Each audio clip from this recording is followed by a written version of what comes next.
Hi అండి. Welcome to our channel Sivareddy Pagadala. ఇప్పుడు నేను అంటున్న మాట కొంచెం పెద్ద మాటే. బట్ ఇది అనక తప్పట్లేదు.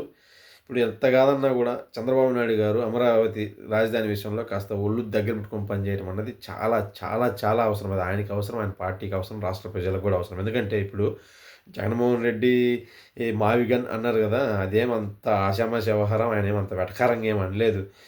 ఏంది ఇప్పుడు మరి ఏమో ఆయన అది నా నోటి మహాత్మ్యమో లేకపోతే ఆయన అన్న టైమో ఇంకోటో గానీ అది విపరీతంగా జనాలలోకి అయితే వాళ్ళు తీసుకెళ్తున్నారు. వాళ్ళ కార్యకర్తలైతేనేమి, వాళ్ళ సామాజిక వర్గానికి సంబంధించిన నాయకులైతేనేమి, వాళ్ళ పార్టీ నాయకులైతేనేమి ప్రతిరోజు యాడో ఒక చోట ఏదో ఒక నాయకుడు మావిగన్ అనే పెడతా ఉన్నాడు.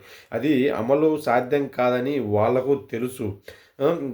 అయినా గానీ వాళ్ళు ఈ జనాలలోకి విపరీతంగా తీసుకెళ్ళిపోతున్నారు. ఇది తెలుగుదేశం పార్టీకి గానీ, కూటమి ప్రభుత్వానికి గానీ ఒక హెచ్చరిక లాంటిది. ఇప్పుడు ఆయన గూడా ఇప్పుడు చూసారా మీరు వీళ్ళు రెండోసారి గవర్నమెంట్‌లోకొచ్చి మళ్ళీ పనులు మొదలు పెట్టంగానే ఏం మాట్లాడలేదు. మెదలకుండానే ఉన్నాడు రాజధాని గురించి.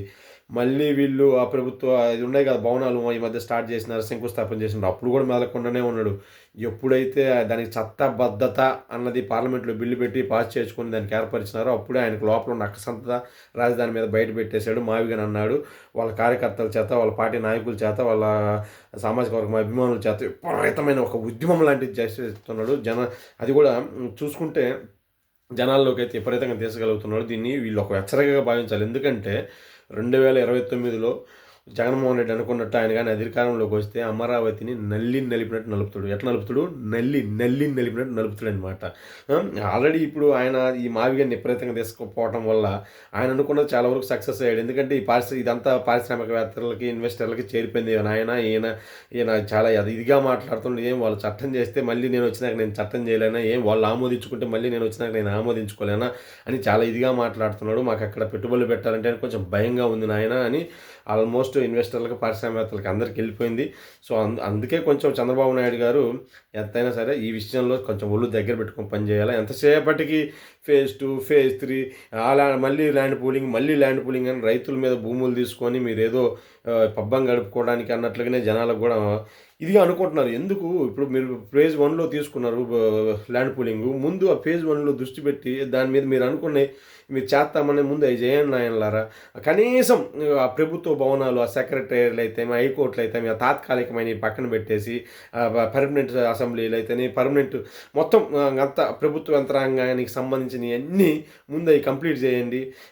కంప్లీట్ చేస్తే మెల్లగా దాంట్లోకి జనాలు చేరతారు. జనాలు నివసిస్తుంటేనే అప్పుడు దాన్ని ఒక రాజధానిగా అనుకుంటారు. లేకపోతే మీరు ఎంత పెద్ద పెద్ద పెద్ద బూతు బంగ్లాలు కట్టినా దాంట్లో జనాలు లేనంతకాలం దాన్ని ఎవరు రాజధానిగా చూడరు. ఎవరు ఎందుకు మీరిచ్చే లెటర్ల మీదనే ఇంకా ఎలగపూడి సచివాలయం ఇట్లాంటి పేర్లు, గుంటూరు అని ఇట్లాంటి పేర్లు ఉంటున్నాయి. కానీ అమరావతి అని రాసుకోవడానికి మీకు ఏం నష్టం? రాసుకోండి.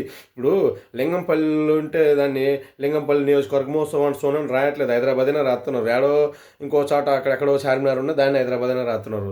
అంతేగాని మీకులాగా ఎలగపూడి అయినా ఒక చోట రాయట్లేదు. దయచేసి ఇప్పటి నుంచైనా అమరావతి అనే పదాన్ని వాడటం స్టార్ట్ చేయండి. ప్రొయాక్టివ్గా పనులు చేయండి. మీరు అనుకున్నట్టు అట్లీస్ట్ ముందు ఫేజ్ 1 పనులు తాత్కాలికం కాకుండా శాశ్వత భవనాలన్నీ అయిపోతే జనాలు చూస్తారు. జనాలు చూసి వాళ్ళకు కూడా సరే చాలా డబ్బులు ఖర్చు పెట్టేశారు, ఇదే మనకు రాజధాని అని వాళ్ళు కూడా మెంటల్గా ఫిక్స్ అవుతారు. లేదనుకో వాళ్ళు ఏం చేస్తుంది లేదు పాలు లేదని జగన్ మాటలు నమ్మి మావిగానికి వాళ్ళు సై అనే ఇదైతే ఉంది. జాగ్రత్తగా పడండి. ఇంకొకటి ఇక్కడ నేను చంద్రబాబుని అంటున్నానని కాదు, ఇక్కడ జగన్కి కూడా చెప్తున్నాను. అది అదేంది మెడకాయ మీద తలకాయ ఉన్నాడని ఏదో అంటారు చూసినావా? అదేదో సామెత నాకు సరిగ్గా గుర్తు రావట్లే. అట్లాంటి వాడు ఎవడు కూడా 180 కిలోమీటర్ల హైవే అంట ఆడ నాకు తెలిసి ఆడ ల్యాండ్ ఉంది. ఎవడిస్తాడా వీళ్ళకి? హైదరాబాద్ మాదిరిగా వచ్చి అన్నీ పడగొట్టుకొని కట్టుకోవాలి. ఆడ ప్రతి 30 కిలోమీటర్కి ఒక ప్రభుత్వ భవనం, ప్రతి 30 కిలోమీటర్కి ఒక ప్రభుత్వ శాఖ, ప్రతి 30 కిలోమీటర్కి ఒకలాగా. ఇదైతే ఆచరణ అయ్యే వ్యవహారం కాదు. మీరు కింద ఎంతమంది ఎన్ని తిట్టుకున్నా కానీ. బట్ నేను చెప్పేది ఏంటంటే ప్రస్తుతానికి వాళ్ళేమో ఎంతసేపటికి ఫేజ్ 3లు, ఫేజ్ 4లు అనుకుని ల్యాండ్ పూలింగ్ చేసుకుంటే దాంట్లో కాలయాపన చేస్తున్నారు. మీరేమో పూటకో మాట రాజధాని మీద మాట్లాడుకుంటే మీరు కాలయాపన చేస్తున్నారు. నార్మల్ కామన్ పీపుల్ ఉన్నారు కదా ఆంధ్రప్రదేశ్లో. నీ అమ్మ ఏంద్రా మన బతుకు, ఏంద్రా మన కర్మ, అసలు ఎంత మన రాజధాని ఏమవుతుందిరా? ఈ చట్టపద్ధతి అంటున్నారు. ఏం చట్టపద్ధతి ఏం పడవు. రేపు మోడీకి తక్కువ సీట్లు వచ్చి జగన్కి ఎక్కువ వచ్చినాయి అంటే అదేమీ దెబ్బకు పెద్ద పని ఏం కాదు. బీజేపీ వాళ్ళకి కూడా అసలు ఇదేంది ఒక ఇది లేదు. ఒకప్పట్లాగా ఎథిక్స్ విలువలు అనేవి లేవు వాళ్ళకు కూడా. ఒకప్పుడంటే ఉన్నాయి ఎథిక్స్ అనేవి, విలువలు అనేవి, లేదు దానికి మేము మార్చమనరు. ఇప్పుడున్న బీజేపీ వాళ్ళు కూడా వాళ్ళ అవసరానికి వాళ్ళకి కావాల్సిన వచ్చినట్లు సై అంటారు. అట్లా సై అనబట్టే జగన్కి కూడా ధైర్యం ఉంది. ఏం కాదు, మనకు వాళ్ళకి తక్కువ వచ్చి మనకు సీట్లు వస్తే మనం చెప్పినట్లు ఆడి కూర్చోవాలని ఇదిగానే వాళ్ళు పెట్టినప్పుడు నేను చట్టం పెట్టలేను, వాళ్ళు చేసిన చట్టం నేను చేయలేనని చాలా కాన్ఫిడెంట్గా మాట్లాడుతున్నారని జనాలు కూడా అనుకుంటున్నారు. దయచేసి జనాలను ఉన్న భయం తొలగించి అమరావతి మన రాజధాని అని అనుకోవాలంటే ఇప్పుడున్న ప్రభుత్వం ఒళ్ళు దగ్గర పెట్టుకొని పనిచేసి అట్లీస్ట్ ఫేజ్ 1 పనులు చాలా తొందరగా పూర్తి చేసి జనాలకు చూపించాలి అని నేను అయితే అనుకుంటున్నాను. Thank you so much.